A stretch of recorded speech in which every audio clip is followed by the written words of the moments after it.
मलाई चाहिँ पर्सनल एकदम रमाइलो भयो हाम्रो अब हिजो नि हामी हाइकिङ गयौँ रमाइलो ठाउँ घुम्न नि पाइने अब मिठो मिठो खाना पाइने प्लस अब म्युजिक त अब सबैजनालाई अलिकति हुन्छ दाइको कथाहरू सुन्न पाइयो लाइफ एक्सपिरियन्सहरू अनि अब दाइको जस्तो गीतहरू सुन्न पाइयो त्यस रमाइलो लाग्यो एउटा सिक्न नि पाइयो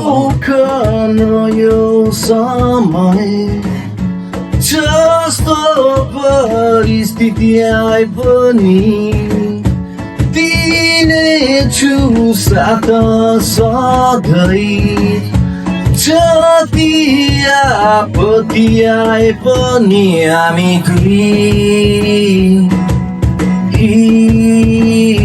यसै गरी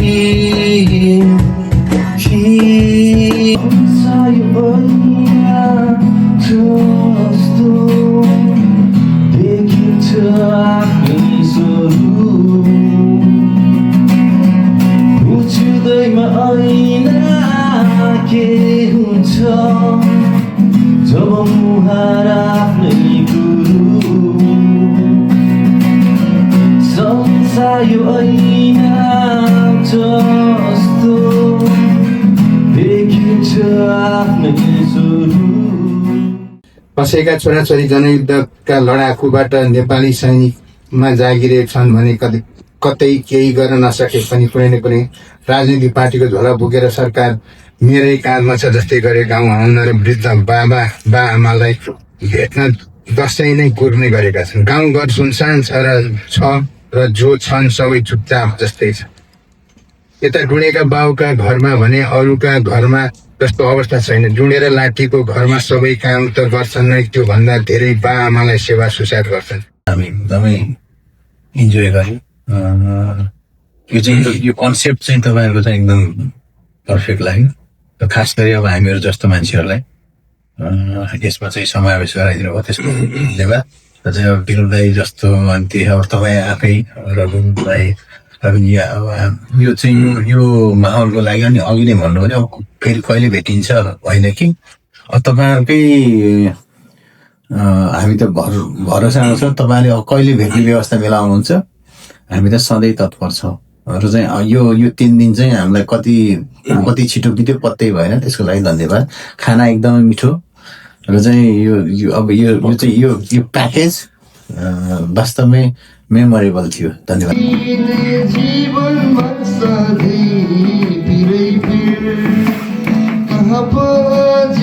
खुसी छु लाइक नयाँ म्युजिकहरू सुन्न पाइयो। म चाहिँ म्युजिक लभर भएको कारणले गर्दा मिलाएर बढाउन नयाँ म्युजिक नसुनेर गीतहरू सुन्नु पाइयो। पछि युट्युबमा गएर सर्च गरेर सुन्दैछु म। अनि अर्को कुरा चाहिँ अब तपाईँहरूको जुन कन्सेप्ट छ इज ब्युटिफुल होइन, कन्टिन्यू गर्दै जानु हुन्छ नयाँ मान्छेहरू अनि overall it was very good event होइन। कन्टिन्यू गर्दै जानु तपाईँहरूलाई शुभकामना।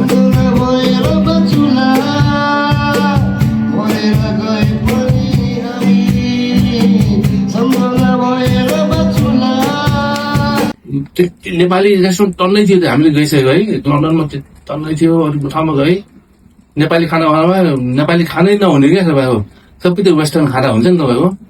यो चिकन टिक्का मसाला नेपाली होइन त्यो है। अनि एकदमै खल्लो लाग्यो कि हामीले के होइन एकदमै बिग रिस्क कसैले रुक्ने गरेको छैन।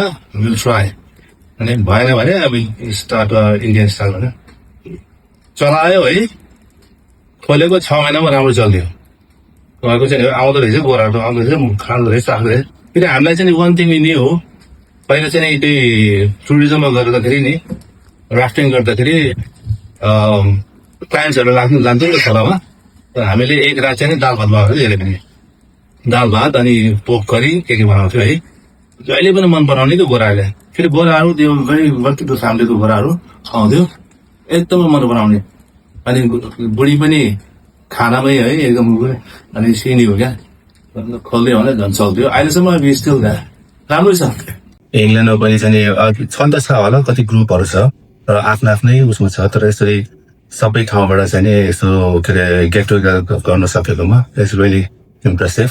अझै पनि अरूलाई पनि सबै सपोज अनि maybe in future you never know होइन, भए पनि एउटा चाहिँ नि आफ्नै इङ्ल्यान्डबाटै एउटा चाहिँ नि होइन मिलेर एउटा केही गर्न सके भने झन् राम्रो होइन, यो रेकर्डिङ सडिङ गरेर नयाँ एल्बमहरू निकाल्न सके भने झन् राम्रो है। गर्दाखेरि यस्तै भेला गरेर होइन गर्दै डिस्कस गर्ने अनि नयाँ कुराहरू सिक्ने गर्ने गर्दै होपफुली समरमा पनि यसरी गऱ्यो भने राम्रो हुन्थ्यो होला होइन। एकदम राम्रो भयो, नयाँ सोच हो। अब अभियसली नयाँ सोच गर्दाखेरि के अरे सुरुमा अब सबै कुरो अलिकति डिफ्रेन्ट भइहाल्छ। पछि अब प्रोग्रामको शैलीहरू कसरी बनाउँदै लाने अहिलेको स्टार्टिङ फेजमा चाहिँ मलाई त एकदम राम्रो लाग्यो। अनि स्पेसली अब विक्रम दाइ आएर चाहिँ उहाँको जीवनहरू भन्दाखेरि चाहिँ के अरे इन्ट्रेस्टिङ भयो होला, एकदम रमाइलो लाग्यो।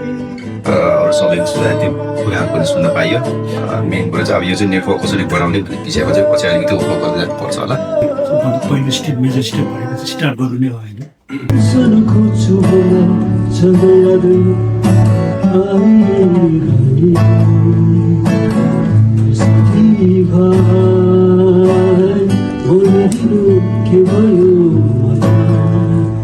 र पनि एउटा मलाई सबभन्दा मन परेको चाहिँ यो जेनेरेसन वाइज एकदम यङहरू पनि छ र एकदम सिनियर म्युजिसियन पनि हुनुहुन्छ।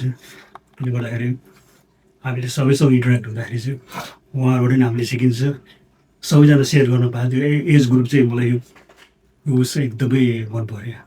सबै रमाइलो राम्रो पनि भयो, रमाइलो पनि भयो, नयाँ भाइहरूसँग भेट्न जोडिन पाइयो। अब दाइहरू अब यस्तो दिग्गज दाइहरूसँग पनि भेट हुने मौका दिनुभयो तपाईँहरूले र हामी त एकदमै खुसी छौँ। अब यो कन्टिन्युस होस्, राम्रो होस्, यसको प्रगति भएको सुन्न पाइयो।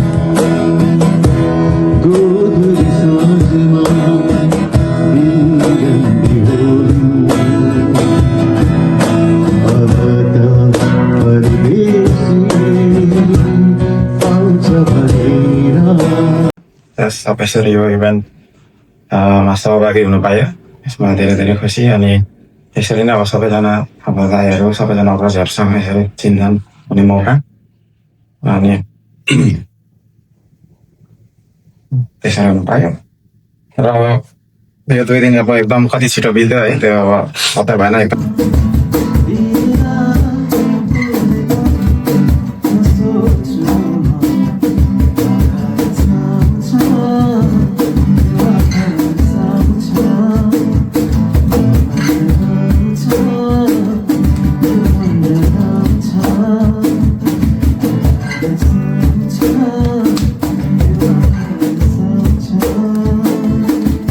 कस्तो हुन्छ प्रोग्राम भन्ने थियो होइन। सेकेन्ड चाहिँ अब इन्टरेक्सन चाहिँ कस्तो हुन्छ एक आपसमा हाम्रो सबैजनाको, किनभने सबै दुई के अरे डिफ्रेन्ट एरियाबाट आएको भयो है, त्यो थियो। अनि हामीले जे सोचेअनुसार चाहिँ हुन्छ कि हुँदैन भन्ने चाहिँ एउटा जुन कौतूहलता थियो त्यो चाहिँ हिजो पुरा भयो भन्नाले हामी सानो ग्रुपमा पनि हामीले रमाइलो गऱ्यौँ। अनएक्सपेक्टेड एकदम, मैले यति चाहिँ सोचेको थिएन यति राम्रो हुन्छ भनेर। अनि दाइले भन्नुभयो जस्तै हामीले सबैबाट सबैजना सिक्ने मौका पायौँ। चान्सफुल भन्ने नाउँ रहेछ, हामीले जतिबाट पनि सिक्न जोसँग गर्दै सिक्न सकिँदो रहेछ। अनि सबैले आफ्नो अनुभवहरू सुनाउनु भयो, आफ्नो ट्यालेन्टहरू देखाउनु भयो। यसरी नै अब हामी फ्युचरमा पनि यसरी नै हामी भेटघाट गरेर दाइबाट चाहिँ लाइक माइन्डेड मान्छेहरूलाई पनि जोडिएर जानु पायो भने चाहिँ हाम्रो उद्देश्य पुरा हुनेछ। हामी सबै चाहिँ एउटा साङ्गीतिक यो माहौल चाहिँ पाउँछ भन्ने मलाई लाग्छ यो स्टेजबाट पनि। थ्याङ्क यू सबैजनालाई, थ्याङ्क यू।